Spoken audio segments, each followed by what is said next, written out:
Subscribe कीजिए BBC media YouTube channel को और दबाइए बेल आइकन को ताकि आपको हमारी वीडियोस मिले सबसे पहले।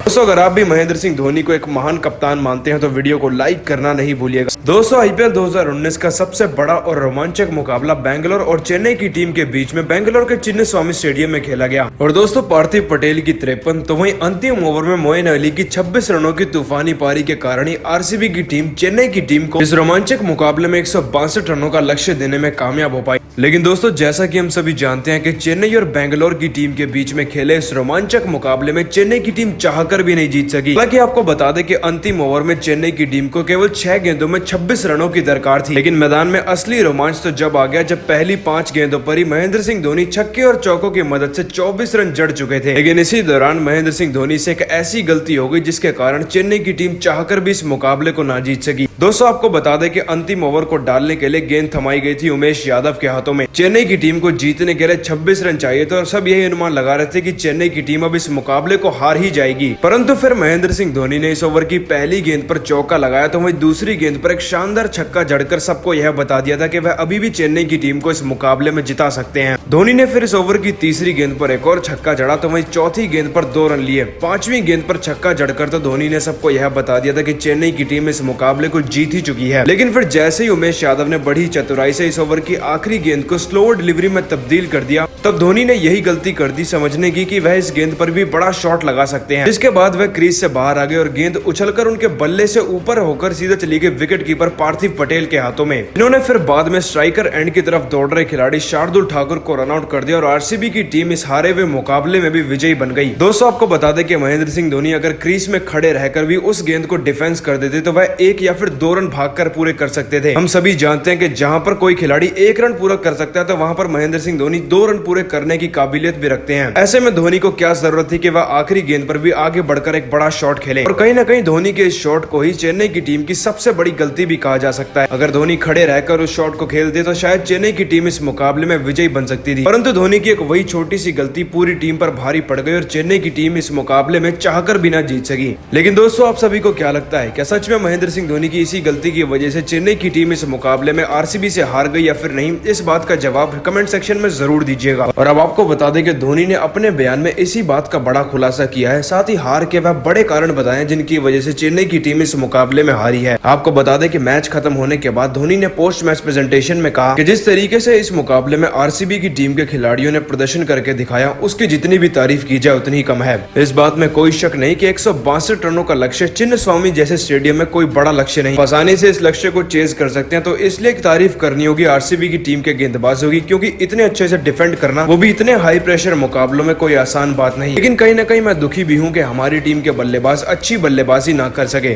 टॉप ऑर्डर तो हमारी टीम का बुरी तरीके से फ्लॉप रहा, साथ ही कोई मिडिल ऑर्डर का बल्लेबाज भी मेरे साथ मजबूत पार्टनरशिप जुटाने में नाकाम रहा, जो कि हमारी टीम की हार का सबसे बड़ा कारण है और इस पर हमें आगे चलकर काफी ज्यादा काम करने की जरूरत भी है। दोस्तों, आपको बता दें कि इसके बाद जब रिपोर्टर ने धोनी से यह पूछा कि आप अंतिम ओवर की पहली 5 गेंदों में 3 छक्के और 1 चौके की मदद से 24 रन जड़ चुके थे, तो फिर उसके बावजूद आप अंतिम गेंद पर कोई भी रन लगाने में नाकामयाब कैसे रहे? तो इसी बात का हंसकर जवाब देते हुए धोनी ने कहा कि यकीनन अंतिम ओवर में हम लगभग इस मुकाबले को जीत ही चुके थे और आखिरी गेंद पर जीतने के लिए हमें केवल 2 रनों की दरकार थी। साथ ही भले ही अगर हम इस मुकाबले को ना भी जीत पाते तो हम 1 रन लेकर इस मुकाबले को ड्रॉ करवा सकते थे। परंतु उमेश यादव ने आखिरी गेंद को बड़ी चतुराई से काफी ज्यादा स्लो डिलीवरी में तब्दील कर दिया, जो कि मेरे बल्ले के ऊपर से तो चली गई। साथ ही फिर शार्दुल ठाकुर 1 रन लेने में पूरी तरीके से नाकाम रहे और पार्थिव पटेल का थ्रो भी निशाने पर लग गया, जिसके चलते ही आरसीबी की टीम इस मुकाबले को 1 रन के अंतर से जीत पाई। अगर वह गेंद एक स्लो डिलीवरी नहीं होती तो यकीनन हम इस मुकाबले को 1 रन लेकर तो आसानी से ड्रॉ करवा सकते थे। लेकिन हमारी कोशिश रहेगी कि हम आगे चलकर इन हाई प्रेशर मुकाबलों में अपनी गलतियों पर काम करें और जरूर विजयी प्राप्त करें। दोस्तों, धोनी ने अपने इस बयान में बताया कि आखिरकार वह आखिरी गेंद पर कोई शॉट लगाने में नाकामयाब क्यों रहे। लेकिन आप सभी को क्या लगता है, क्या धोनी की गलती की वजह से ही चेन्नई की टीम इस मुकाबले को हारी या फिर नहीं? इस बात का जवाब कमेंट सेक्शन में जरूर दीजिएगा। और आपको बता दें कि इस मुकाबले में आरसीबी की टीम की बल्लेबाजी कहीं ना कहीं चेन्नई की टीम के गेंदबाजों के आगे पूरी तरीके से पस्त हो चुकी थी, जिसके बाद सब यही आंक रहे थे कि अब चेन्नई की टीम बड़ी आसानी से इस मुकाबले को जीत भी जाएगी। जिसके बाद सब यही आंक रहे थे कि चेन्नई की टीम की शुरुआत आरसीबी की टीम के खिलाफ काफी ज्यादा धमाकेदार होने वाली है। लेकिन आपको बता दें कि जैसे ही चेन्नई की टीम की सलामी जोड़ी मैदान में बल्लेबाजी करने आई तो वह आरसीबी की टीम के तूफानी गेंदबाजों के आगे जरा भी देर नहीं टिक सकी। दोस्तों आपको बता दें कि पहले ओवर की 5वीं गेंद पर ही गेंदबाज डेल स्टेन ने शेन वॉटसन को स्टोइनिस द्वारा कैच आउट करवा दिया था। आपको बता दें कि शेन वॉटसन की पारी केवल 5 रनों पर ही समाप्त होकर रह गई, लेकिन अगली ही गेंद पर डेल स्टेन ने तो सुरेश रैना को 0 के स्कोर पर ही आउट कर दिया। इसके बाद कहीं ना कहीं पारी के पहले ओवर से ही आरसीबी की टीम के खिलाड़ियों को एक अलग ही कॉन्फिडेंस इस मैच में खेलने का मिल गया। साथ ही अब आरसीबी की टीम के खिलाड़ियों का जलवा कुछ इसी तरीके से मैदान में आगे भी जारी रहने वाला था। दोस्तों आपको बता दें कि पारी के चौथे ओवर की 5वीं गेंद पर गेंदबाज उमेश यादव ने डुप्लेसिस को एक बड़ा शॉट मारने पर मजबूर कर दिया, जिसके बाद गेंद उनके बल्ले पर लगकर काफी ऊपर हवा में चली गई और एबी डिविलियर्स ने उनका यह आसान सा कैच पकड़ लिया। जिसके बाद अब अगला बड़ा विकेट मिलने में भी आरसीबी की टीम को ज्यादा देर नहीं लगी। आपको बता दें कि पारी के छठे ओवर को एक बार फिर से डाल रहे उमेश यादव ने इस ओवर की 5वीं गेंद को केदार जाधव को कुछ इस तरीके से डाला कि वह भी उस पर एक बड़ा शॉट मारने के लिए मजबूर हो गए। और अब एक बार फिर से खिलाड़ी थे एबी डिविलियर्स, जिन्होंने आसान सा कैच पकड़कर केदार जाधव को पवेलियन का रास्ता दिखा दिया। जाधव ने भले ही अपनी पारी में 2 चौके लगाए थे, लेकिन उनकी पारी 9 गेंदों में 9 रन लगाकर ये समाप्त हो चुकी थी। साथ ही अब चेन्नई की टीम के बल्लेबाजी के मोर्चे को संभाल रहे थे महेंद्र सिंह धोनी और अंबती रायडू, जो कि क्रीज पर पूरी तरीके से सेट हो चुके थे। लेकिन दोस्तों मैच का असली रोमांच तो जब बढ़ गया जब पारी के 14वें ओवर में युजवेंद्र चहल ने इस जोड़ी को तोड़कर अंबती रायडू का विकेट अपनी टीम को दिलवा दिया। आपको बता दें कि अंबती रायडू क्रीज पर सेट हो चुके थे, साथ ही वह धोनी के साथ एक मजबूत पार्टनरशिप जुटाने में लगे हुए थे। परंतु 14वें ओवर की पहली गेंद को युजवेंद्र चहल ने इतनी धीमी गति की गेंद में तब्दील कर दिया कि उसको अंबती रायडू समझ ही नहीं पाए। इससे पहले कि वह अपना बल्ला घुमाते गेंद विकेट्स में लग चुकी थी और वह क्लीन बोल्ड हो गए थे। साथ ही इसी के साथ अंबती रायडू की 29 रनों की यह पारी वहीं समाप्त होकर रह गई। इसके बाद महेंद्र सिंह धोनी का साथ निभाने आए थे रविंद्र जडेजा, जो आज के मैच में पूरी तरीके से फ्लॉप रहे। दोस्तों आपको बता दें कि जडेजा को शुरुआत तो अच्छी मिली थी, साथ ही धोनी भी उन्हें बता रहे थे कि किस तरीके से बल्लेबाजी करनी है, परंतु 17वें ओवर की चौथी गेंद पर जडेजा अपनी बेवकूफी के कारण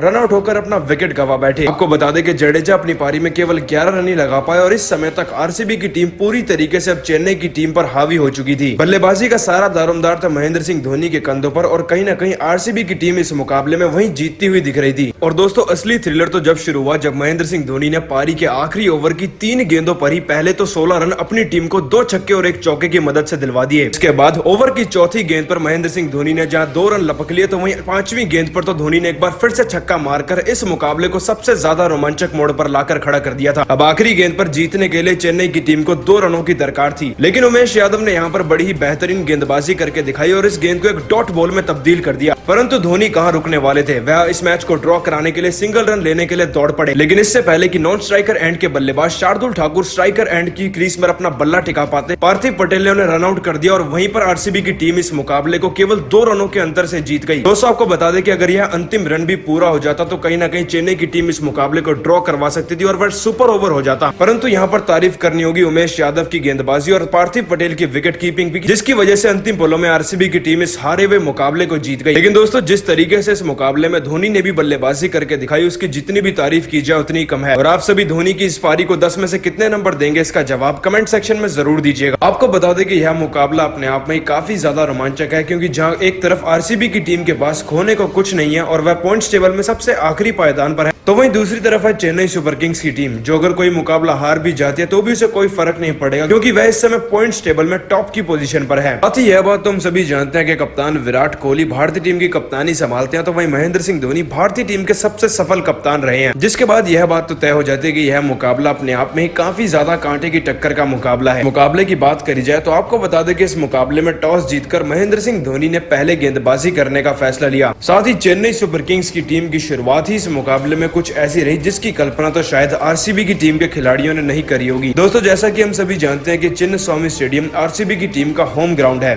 ऐसे में सभी को यही अपेक्षा थी कि पिछले मुकाबले में शतक जड़ने वाले कप्तान विराट कोहली इस बार भी टीम की शुरुआत बेहद ही जोरदार करेंगे। लेकिन जब वह मैदान में बल्लेबाजी करने आए तो उनका बल्ला तो चला, लेकिन आज शुरुआत पूरी तरीके से चेन्नई की टीम के हक में रही। आपको बता दें कि जैसे ही तीसरे ओवर की दूसरी गेंद पर कप्तान विराट कोहली ने चौका लगाया, तो वहीं विकेट के पीछे से धोनी ने उन्हें इशारा कर दिया कि उन्हें अगली गेंद कैसी डालनी है। जिसके बाद दीपक चहर ने अगली गेंद को बहुत ज्यादा बाहर की तरफ डाला और गेंद बल्ले का किनारा लेकर सीधा महेंद्र सिंह धोनी के हाथों में चली गई और कुछ इसी तरीके से कप्तान विराट कोहली की पारी 8 गेंदों पर 9 रन बनाकर ही सिमट कर रह गई। हालांकि इसके बाद मैदान पर बल्लेबाजी करने आए एबी डिविलियर्स ने पार्थिव पटेल के साथ मिलकर अपनी टीम के लिए एक मजबूत पार्टनरशिप तो जुटानी चाहिए, परंतु फिर वह भी 7वें ओवर की 5वीं गेंद पर केवल 19 गेंदों में 25 रन लगाकर ही रविंद्र जडेजा का शिकार बन गए और उनका यह शानदार कैच पकड़ा था फाफ डु प्लेसिस ने। दोस्तों आपको बता दें कि डिविलियर्स का विकेट लेने में भी कहीं न कहीं महेंद्र सिंह धोनी की कप्तानी थी, क्योंकि धोनी कहीं न कहीं विकेट के पीछे से जडेजा को यह बात बार बार बता रहे थे कि उन्हें किस तरीके से गेंदबाजी करानी है।